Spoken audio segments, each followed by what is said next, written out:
Yo guys, I didn't take a trade today because I slept in, but here's the trade that I would have took. So you can see we have London high, London low.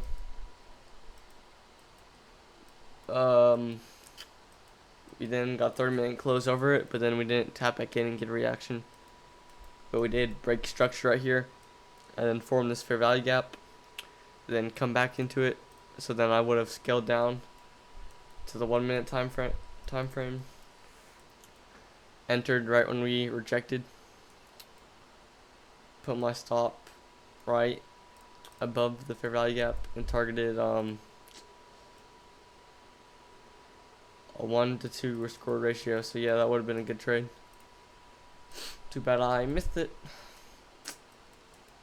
So yeah, I shouldn't have slept in, but it is what it is. Pretty good missed opportunity today. I mean, it's not pretty good, but it would have been a good trade.